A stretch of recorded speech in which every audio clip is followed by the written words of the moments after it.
Okay, so this is the review of everything we have learned. This is the 8 rules of implication, which you should know by now. Modus ponens, remember that is if P then Q, P therefore Q.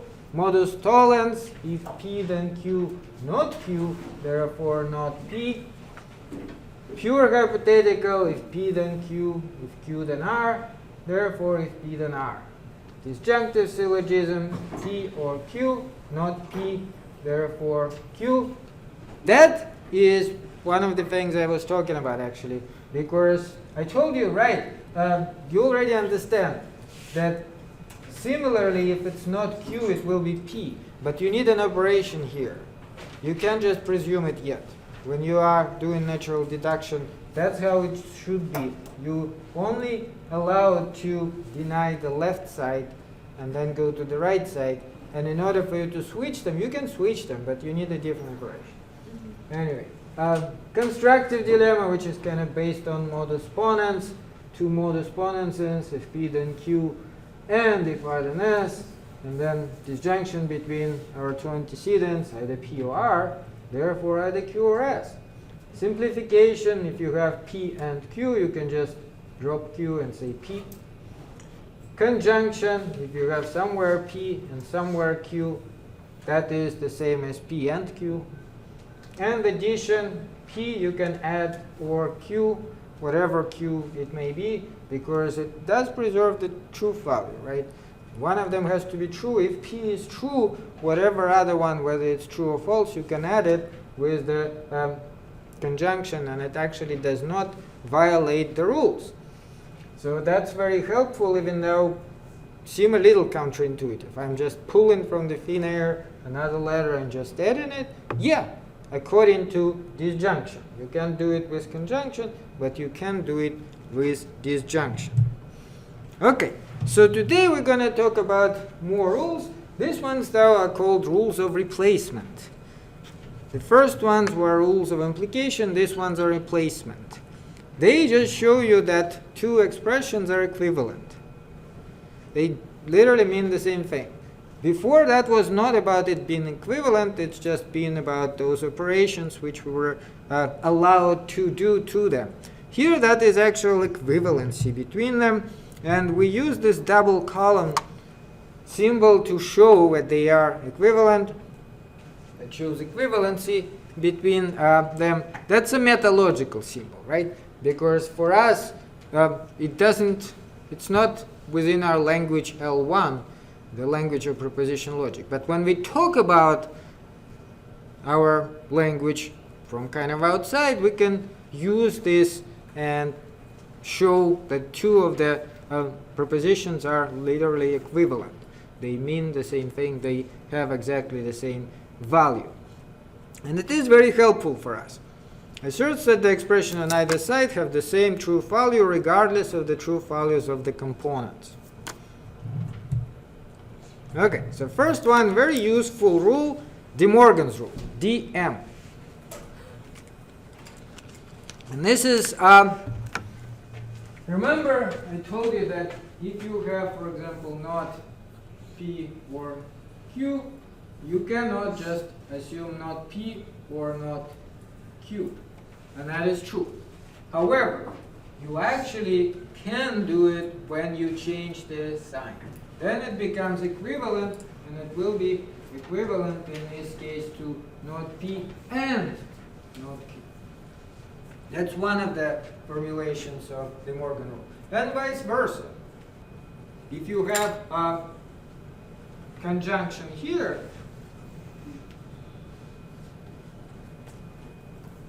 P and Q, you also can split them up like this, not P or not Q. So as long as you are actually changing from disjunction to conjunction or vice versa, you can pull them from within the parentheses. So that's the De Morgan's rule. Like I said, it is very useful. We can abbreviate it as DM. Very useful.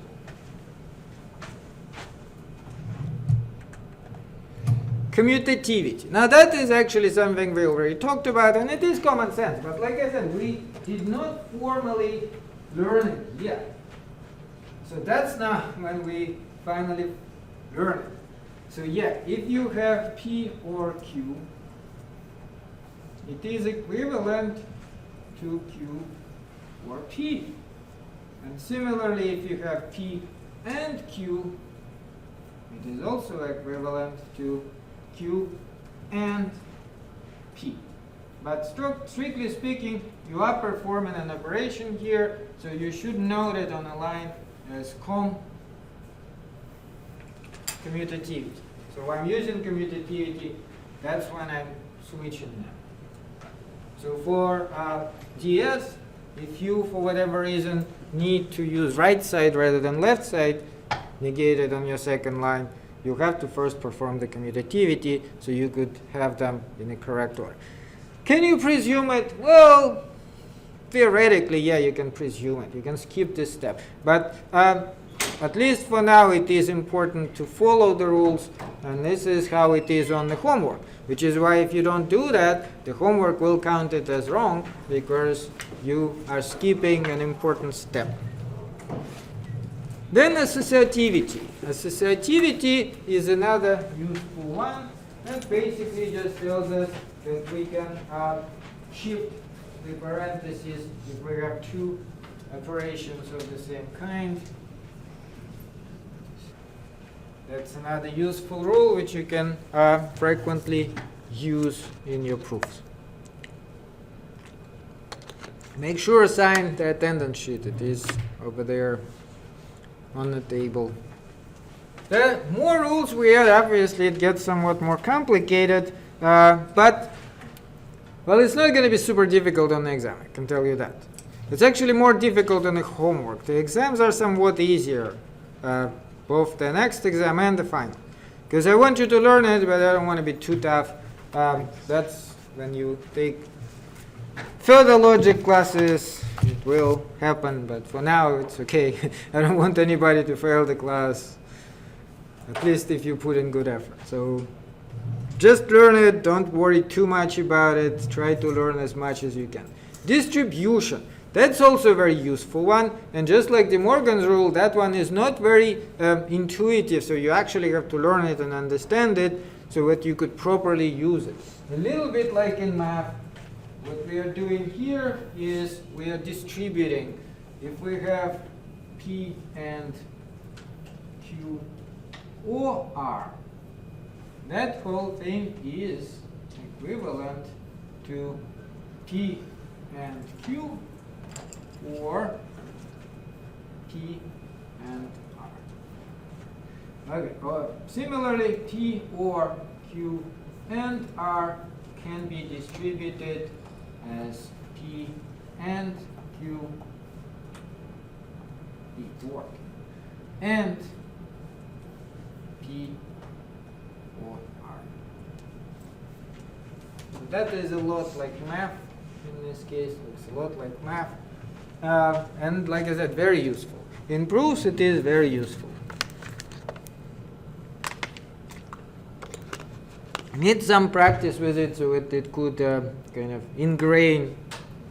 Otherwise, looking all those rules up every single time may be a little bit distracting and hard to follow. And double negation. Like I said, another one we already talked about, and it seems like such a common sense, but properly you still need to know that it has the name dn. Double negation. If you have double negation, it's the same as no negation. So that would be something you need to put on a separate line. You need to show that you're actually following the steps properly and not just presuming things and skipping things, because in this case we need to follow step by step. There is a attendance sheet somewhere around. Okay, so there is a difference, again, remember, with rules of implication, which we learned last time. The rules of implication derive their name from the fact that each is simple argument form in which premises imply their conclusion. It's like an argument. But here, we actually have slightly different situation. The rule of implication applicable only to the whole line of the proof. But you can use these rules to perform an operation to this whole line.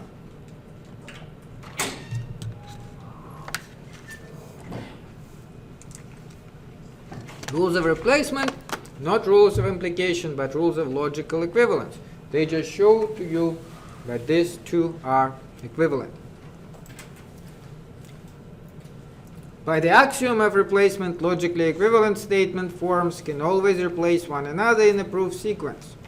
The rules of replacement can be applied either to a whole line or to a part of the line. Here is first example. So let's see. We have this argument. As you can see, they already are implying De Morgan's rule here, which is a valid operation, right? So the first line, you're taking this first line. Remember again what is De Morgan's rule. If you have this P, and that is exactly what they are doing with this part here. On the second line, we can keep this side, but this side, since we can take this part and apply these rules, will be equivalent to this. And then we just mark this fact. So it will be clear what is the main operation. One, and the rule is dn. You're using only one line, right? Not two lines like we did before, because that's not like whole argument. That is just something you perform according to the rule 2 line 1.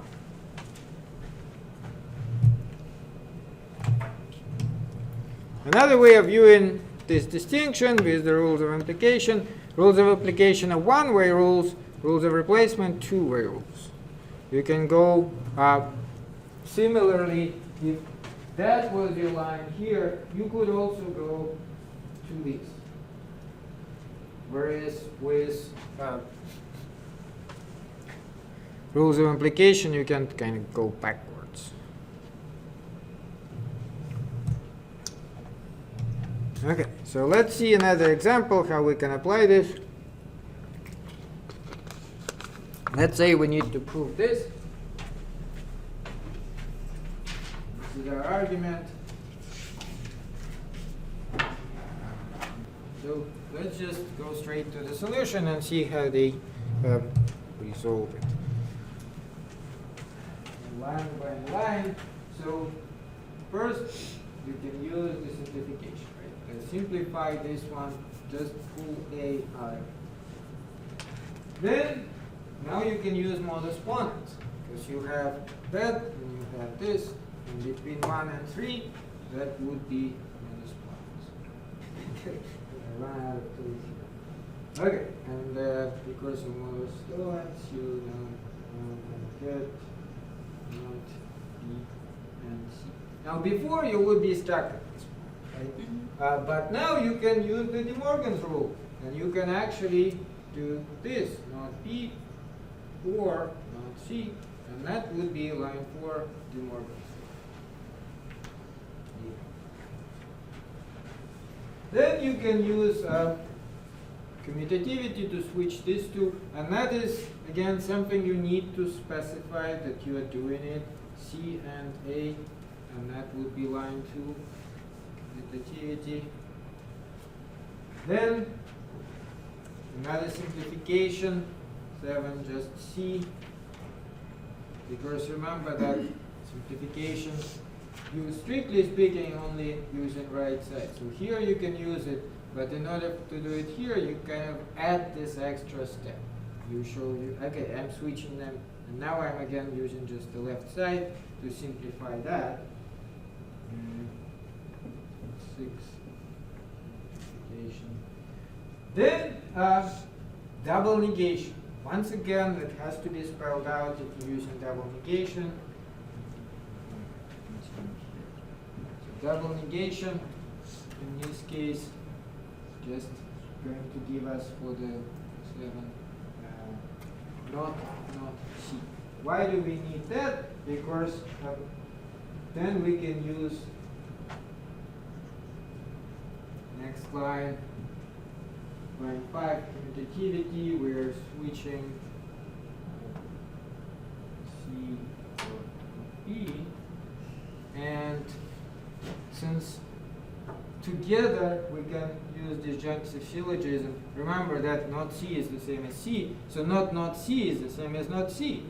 So now we can use that to derive not B. Can you see that?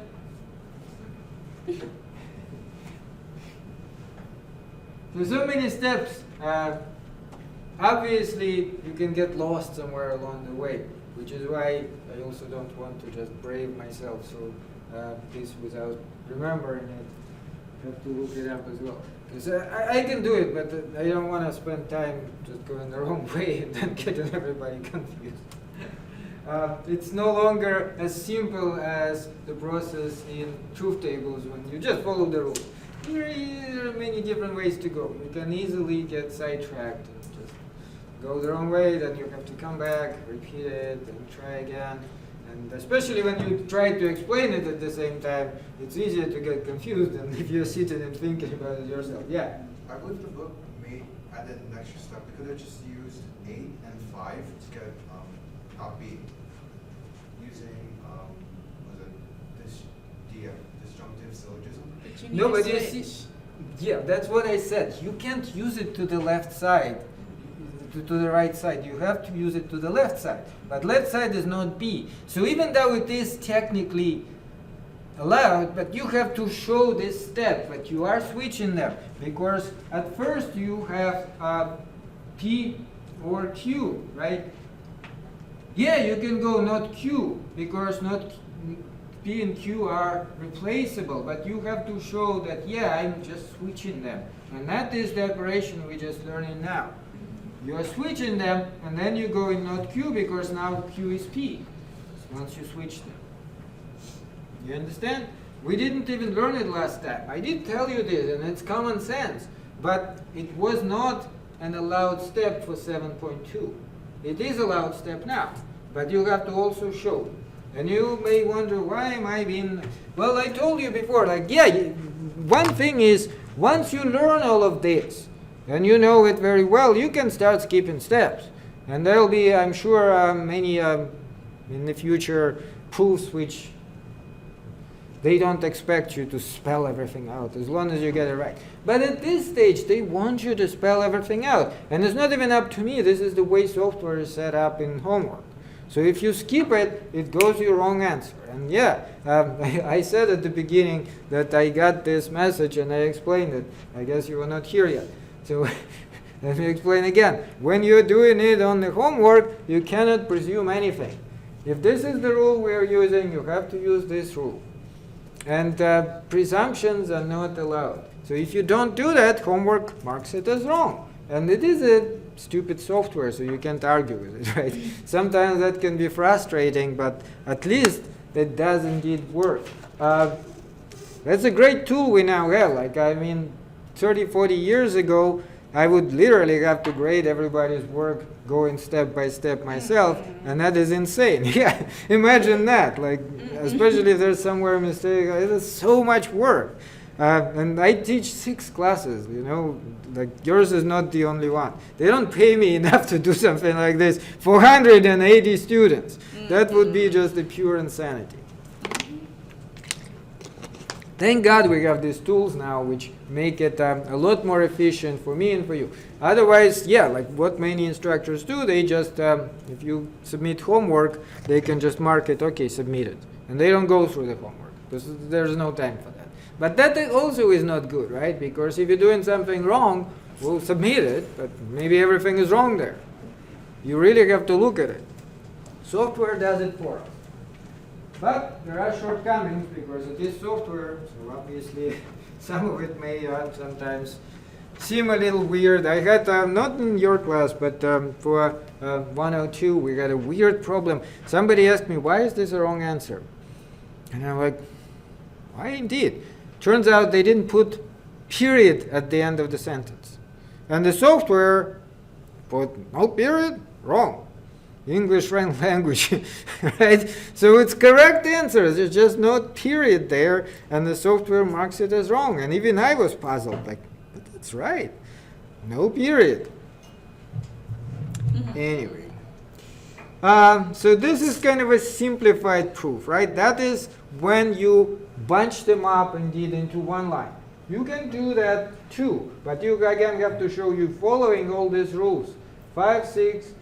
Commutativity, double negation, disjunctive syllogism. You see, in this case, you are showing that you've done all these operations, which here they are spelling out into these lines, well, these 3 lines. And you just skip that, but you still show that you've done it. So, once again, we are just starting with it here. How can we get from this to E and E? Let's see the solution. Let's just go together step by step. Yeah. So first starting with the distribution, which we just did there, D. And so we are distributing line 1.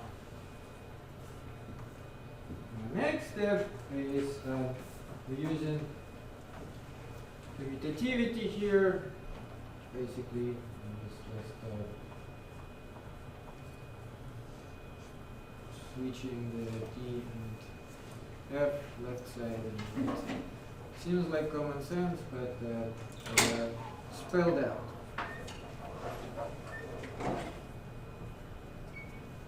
Okay. Next, you can use the Morgan rule. See that in this case they're using it backwards, not from left side to the right side, but from right side to the left side.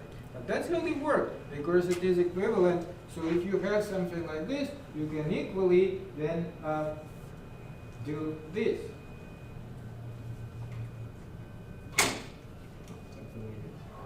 Not D and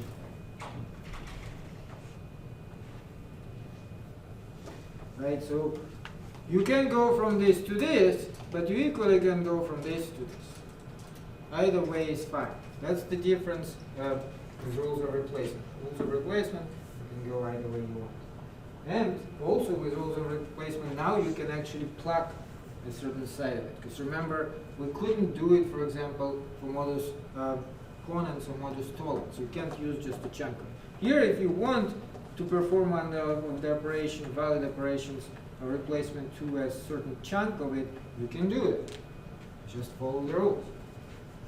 Okay, and finally, then, line 6, we use disjunctive syllogism here to use D to get D and E, which is what we wanted in the first place. And it is 4 and 5. Now 4 and 5 indeed do give us, you see, that's why we switched them, because we have to use left side as if this is P and this is not P. You can't immediately go to this side. Right. And then once you switched it, which is a very easy thing to do, you can use the Morgan's rule for this, and that creates your not P, and now you immediately get your Q, which is this side, this is your Q, and that is what you needed to prove. Some proof require that we use distribution in the reverse manner, which is just like with the Morgan rule. Yeah, you can use it in a reverse manner too. So this is with this argument. You see, we can, if we got it on the right side, we can go to the left side with the distribution, and just this line is the distribution of line number 1. So just like we could go from this to this, we can go from this to this with distribution. And once we did that, we can use simplification now to just simply remove the right side. because we don't actually need the right side, but we need G or K. We don't have a K, but we can add it. Remember, that's another rule we learned last time. If you have G, G or K is still a valid operation. But now once we got it, we have the modus ponens here, and we can get to L. I'm not going to rewrite the whole thing, because that one is not very complicated.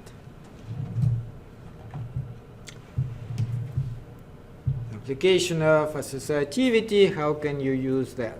Well, in this case, once again, you can just switch the parentheses from this to this two. And once you do that, you can also use commutativity to put that whole chunk on the right side, and then disjunctive syllogism, because you have not, oh, why did you need to put it on this side? Because again, remember that you have to have disjunctive syllogism.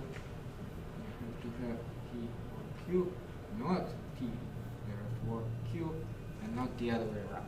But if you use commutativity, that's fine to get there this way. So, just some strategies. Conjunction can be used to set up De Morgan's rule. That's one of the strategies if you are trying to achieve something. You have node A somewhere, you have node B somewhere. Well, connect them with a dot, node A and node B. That's perfectly fine. But now you can use De Morgan's rule, and you can get not A or B.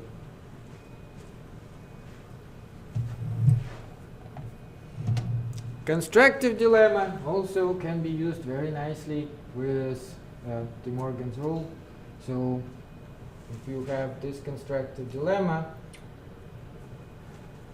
and that is what you get, De Morgan's rule can be applied to this, and then you get to node B and D. So as long as you change either from wedge to the dot or from dot to the wedge, you can distribute your negation or apply it to both of them. Addition can be used to set up De Morgan's rule too. So let's say you have not A, but you need to get to not A and B. Well, since you can add not B or anything, here you should just add not B. Not A or not B. And now you can use De Morgan's rule and get this. So you basically just going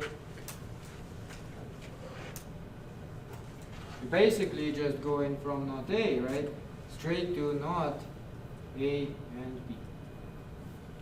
And before it seemed like, how can we do that? Well, according to this rules we can.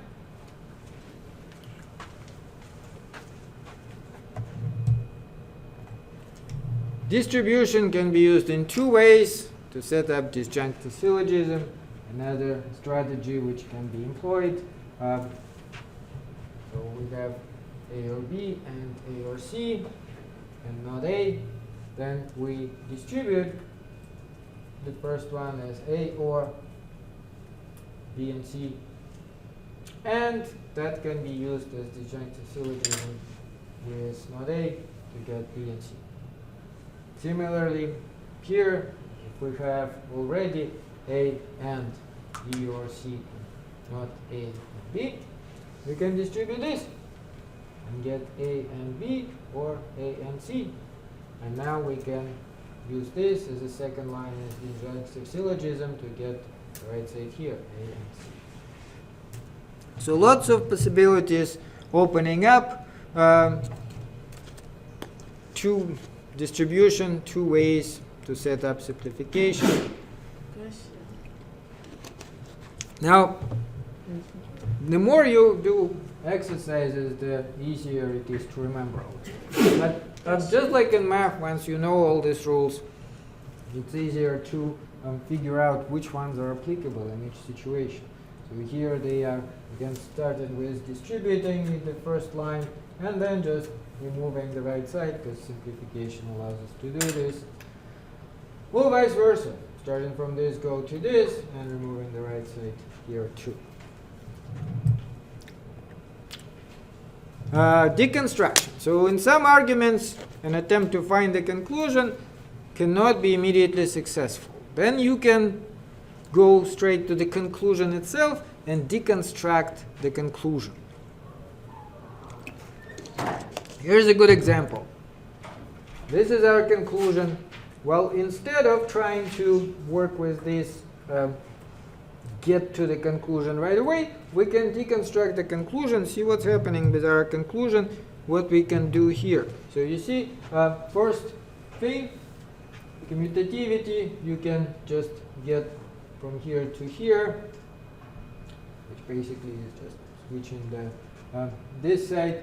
Then similarly, switching these two. And now you have two g's on your left side, so you can just pull this g out, put into distribution, and get g and f or b. So that would in this case be more useful for us, because we have f or b in parentheses and we have g here as the left side, right? So now that helps us to understand how to solve the whole thing, and we can use this strategy. So we are using simplification here, we're getting just a g, we're using commutativity on that, just switching them around, simplification, we're getting just k, modus ponens with just k and this. Why are we doing all this? Because we already know this is what we're going to need. We know we're going to need this, and we know we're going to need just g, and we will be able to get there. And then, once we got here, we can use 3 and 6 to get this, right? Because we got g by itself and this by itself. This is what we already know from our deconstruction of the conclusion, will lead us to the conclusion, and then we just kind of go backwards through the steps of deconstruction.